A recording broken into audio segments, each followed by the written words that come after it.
بیانوں کی زندگی جو کہ عام ٹاپک ہے، فین نہیں آنا وہ انشاءاللہ آج گفتگو کرنے کی سعادت حاصل کی۔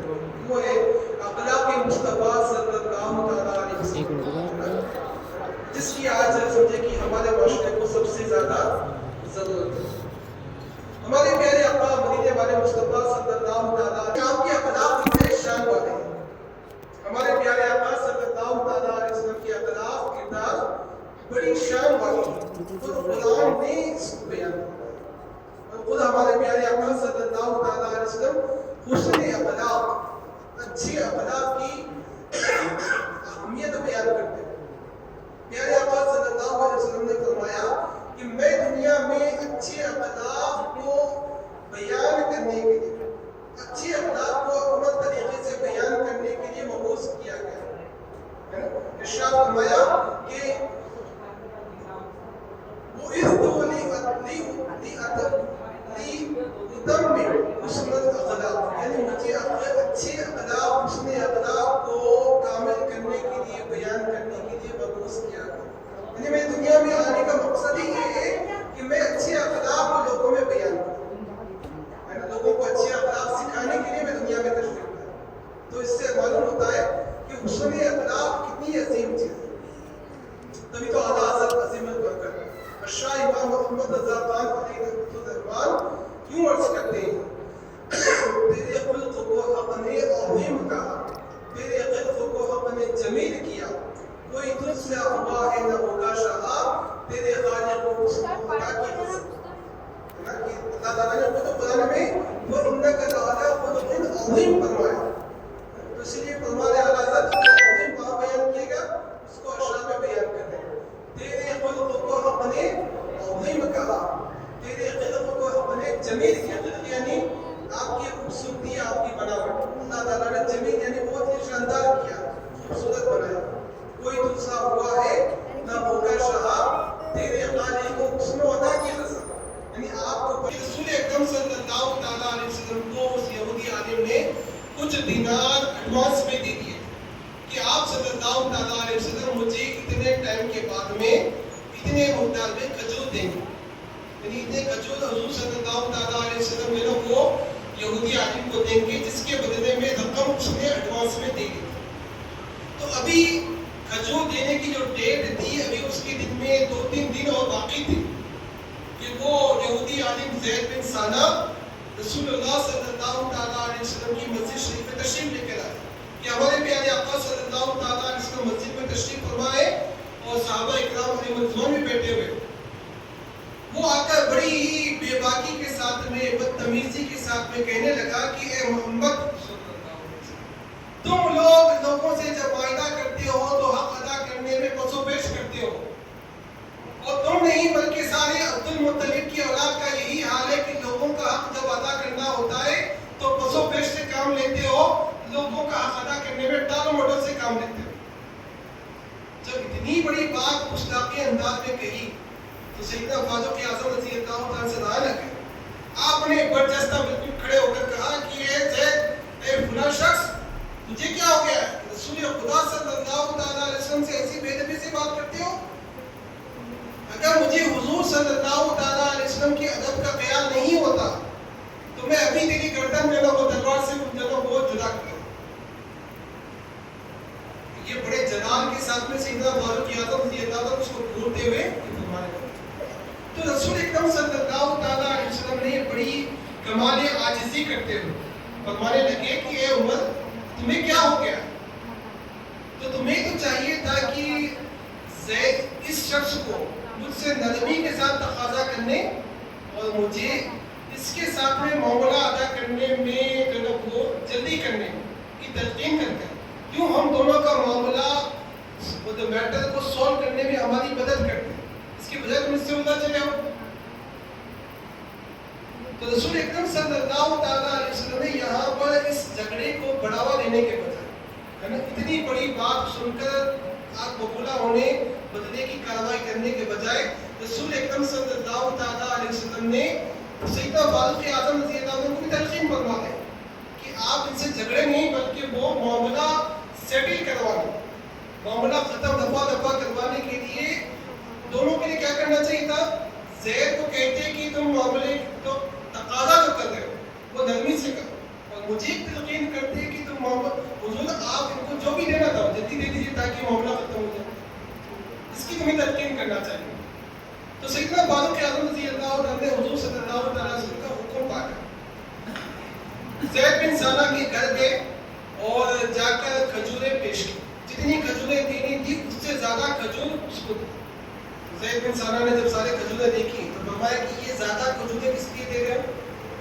تو فاروق اعظم رضی اللہ عنہ نے عرض کیا کہ مجھے حضور صلی اللہ علیہ وسلم نے حکم دیا ہے کہ یہ جو زیادہ کھجوریں اس لیے ہیں کیونکہ میں نے تمہیں وہ غضبناک آنکھوں سے تمہیں بھولا تھا اور ڈرایا تھا، تو اس کی وجہ سے تمہاری دل جوئی ہو جائے، اس لیے یہ زیادہ کھجوریں تمہیں دی جاتی۔ تو جب یہ باتیں سنی تو زید بن ثانہ نے کہا کہ اے عمر تم جانتے ہو کہ میں کون ہوں؟ تو سیدنا فاروق اعظم رضی اللہ عنہ نے فرمایا کہ میں نہیں جانتا کہ تم کون ہو۔ تو زید بن ثانہ نے کہا کہ میں زید بن ثانہ ہوں، یہودیوں کا بہت بڑا عالم دین۔ جب یہ سنا تو فاروق اعظم رضی اللہ عنہ نے فرمایا کہ تم بھی اتنے بڑے عالم دین ہوتے ہوئے تم نے اتنی بڑی بدتمیزی کیوں کی؟ عالم کا مقام ہوتا ہے کہ تم جو نا وہ بات نرمی سے کرتے، جو نا وہ ادب کے ساتھ دائرے میں رہ کر بات کرتے۔ تو زید بن ثانہ نے کہا کہ دراصل بات یہ کہ میں نے تورات شریف میں نبی آخر الزمان صلی اللہ تعالیٰ علیہ وسلم کی جتنی نشانیاں لکھی ہوئی تھی وہ سب ایک ایک کر کے میں نے ساری نشانیوں کو آپ صلی اللہ تعالیٰ علیہ وسلم کے اندر میں نے دیکھ لیا۔ صرف دو ایسی باتیں تھیں جن کا مجھے مشاہدہ یعنی اس کو دیکھنا باقی تھا، وہ یہ تھا کہ تورات شریف میں لکھا ہے کہ آپ صلی اللہ تعالیٰ علیہ وسلم کے ساتھ میں جس قدر جاہلانہ برتاؤ کیا جائے، آپ صلی اللہ تعالیٰ علیہ وسلم کی علم اور بردباری ہے نا، علم اور بردباری وہ اتنی ہی زیادہ بڑھتی جائے۔ دوسرا یہ کہ نبی اکرم الزمان صلی اللہ تعالیٰ علیہ وآلہ وسلم جاہلوں کے ساتھ میں الجھنے والے نہیں بلکہ وہ حسن اخلاق کے ساتھ میں معاملہ ختم کرنے والے۔ تو میں نے یہ دونوں باتیں رسول اکرم صلی اللہ تعالیٰ علیہ وسلم کے اندر الحمدللہ میں نے تجربہ کر دیکھ لیا۔ تم گواہ ہو جاؤ کہ میں کلمہ پڑھ کر مسلمان ہوتا ہوں۔ تو یہ کہتے ہوئے زید بن ثانہ وہاں سے نکل کر رسول اکرم صلی اللہ تعالیٰ علیہ وسلم کی خدمت میں حاضر ہوئے اور عرض کیا کہ یا رسول اللہ صلی اللہ علیہ وسلم مجھے کلمہ پڑھا کر مسلمان کر، اور عرض کیا یا رسول اللہ میں کوئی غریب آدمی نہیں ہوں، میں تو بہت بڑا مالدار آدمی ہوں، اور آپ گواہ ہو جائیے کہ میں اپنی آدھی دولت مسلمانوں کی خیرخواہی کی خدمت کے لیے میں راہ خدا میں خرچ کرتا ہوں، آپ کو گواہ بنا کر۔ یہ کہتے ہوئے اس نے اپنی آدھی دولت راہ خدا میں مسلمانوں کے لیے وقف کر دی۔ دیکھا آپ نے رسول اکرم صلی اللہ تعالیٰ علیہ وسلم کی حسن اخلاق ایسے ہیں کہ اپنے تو اپنے ہیں، پرائے بھی بولے آدھا ہے کردار مدینے والے۔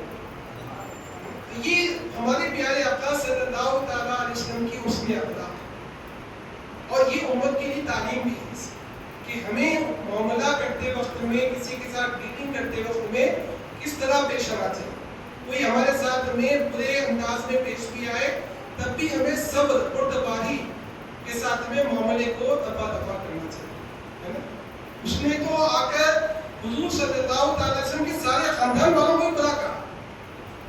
حضرت سیدنا عبد المطلب حضور صلی اللہ تعالیٰ علیہ وسلم کے دادا جان ہے، دادا جان سے لے کر سارے خاندان والوں کو اس نے بلا کہا، لیکن رسول اکرم صلی اللہ تعالیٰ علیہ وسلم نے بدلے کی کوئی کارروائی نہیں فرمائی۔